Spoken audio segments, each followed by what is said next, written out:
Dans la capitale du Royaume-Uni, la vie reprend lentement un semblant de normalité avec les employés de bureau qui traversent le pont de Londres pour la première fois depuis l'attaque terroriste de samedi dernier. Les Londoniens décrivent ce qui semble être une nouvelle normalité.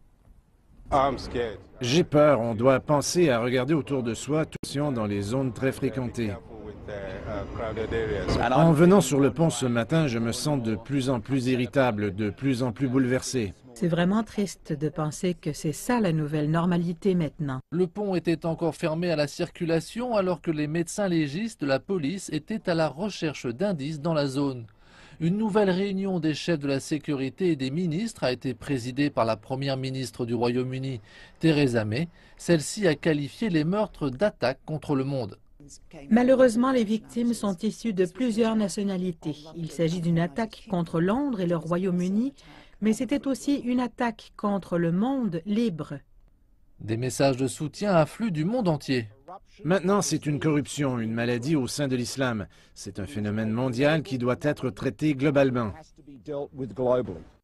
7 personnes ont été tuées dans la 3e attaque terroriste au Royaume-Uni ces derniers mois. On déplore 48 blessés, dont 20 souffrant de blessures graves. Des opérations de sécurité conduites dans la capitale du Royaume-Uni ont permis des arrestations en lien avec des infractions terroristes présumées. Tout cela se déroule dans le contexte des prochaines élections législatives qui auront lieu jeudi dans le Royaume, avec de larges conséquences sur les mesures de sécurité visant à protéger les 45 millions d'électeurs.